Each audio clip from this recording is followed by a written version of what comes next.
Olá, gente, estamos de volta. Vamos apresentar hoje a nossa aula de número 12, a espiritualidade cristã e o Espírito Santo. Nosso texto bíblico básico está no Evangelho segundo escreveu São João, capítulo 4, versículos 19 até o versículo de número 30. Essa passagem fala a respeito do encontro entre Jesus e a mulher samaritana. Você pode aí conferir na sua Bíblia. O texto áureo está em Romanos capítulo 8, versículo 6, que nos diz o seguinte: porque a inclinação da carne é morte, mas a inclinação do Espírito é vida e paz. Nesse texto, Paulo está simplesmente repetindo a lei do plantio e da colheita. Ele está simplesmente mostrando que para toda ação existe uma reação. Nós somos livres para inclinar o nosso coração para a direção que quisermos. No entanto, essas escolhas serão seguidas de consequências. Por isso ele diz que a inclinação da carne é morte, mas a inclinação do Espírito é vida e paz. Nós temos precedentes desse tipo de passagem bíblica lá no Deuteronômio, em que o Senhor diz a Moisés: eis que eu coloco diante de vós caminhos de vida e caminhos de morte. Escolha, pois, os caminhos de vida para que viva tu e os teus filhos. Essa passagem, ela tem uma grande correspondência com Romanos 8 e 6, porque a inclinação da carne é morte e a inclinação do Espírito é vida e paz. Estamos aqui falando da espiritualidade cristã e a relação que ela tem com o Espírito Santo.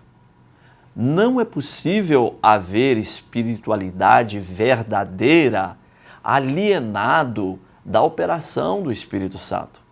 É o Espírito Santo, por sua natureza, por sua perfeição, por sua divindade, pelo seu poder santificador, Ele é quem atua na nossa vida espiritual. Nós encontramos a primeira manifestação do Espírito Santo logo no início da Bíblia, no segundo versículo do capítulo 1 de Gênesis. E o Espírito de Deus pairava sobre a face das águas. E aquilo que era sem forma e vazio tornou-se em algo belo, em algo pleno, por conta do mover do Espírito Santo. E quando Ele move na nossa vida, quando Ele paira sobre nós, Ele também nos dirige à verdadeira espiritualidade. Só é possível ter uma vida espiritual profunda em Deus, uma vida espiritual sadia, por intermédio do mover do Espírito Santo, porque Ele é essencialmente um ser espiritual. Ele é ilimitado na sua espiritualidade.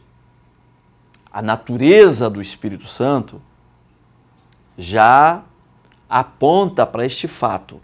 Quando nós recebemos da sua presença, nossa espiritualidade é alavancada. Ela ganha corpo, ganha conteúdo.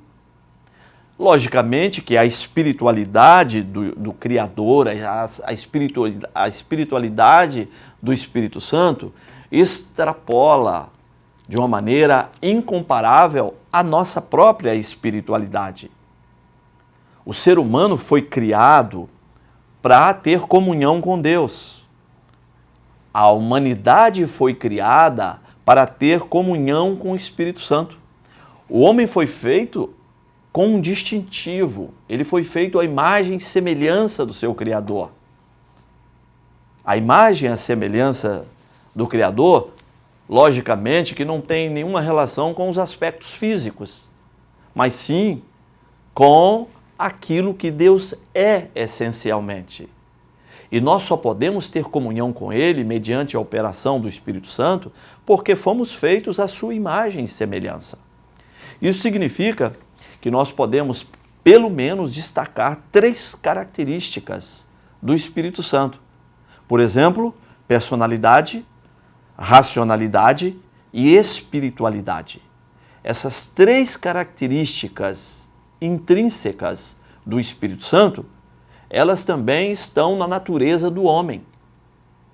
E pelo fato dele ser um ser pessoal, racional e espiritual, ele pode manter comunhão com o Espírito Santo.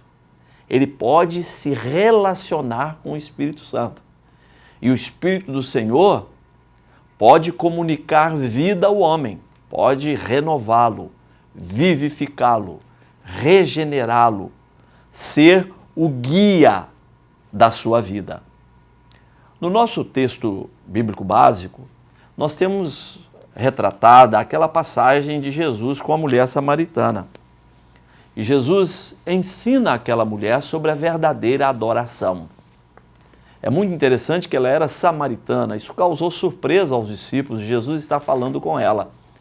E ela questiona o mestre, dizendo, mas eu sou mulher samaritana e tu vens falar comigo? Porque havia inimizade entre os judeus e os samaritanos. Os samaritanos eram considerados cidadãos de segunda categoria. E aquela mulher, ela diz, nossos pais nos ensinaram que é neste monte o lugar da adoração, mas vós dizeis que é em Jerusalém. Então Jesus diz para ela, olha mulher, a hora virá em que nem neste monte, nem em Jerusalém, vós adorareis ao Pai. Mas os verdadeiros adoradores adorarão ao Pai em espírito e em verdade. E são esses adoradores que Deus busca. A comunhão com o Espírito Santo, o relacionamento com Ele, conduz o homem à adoração.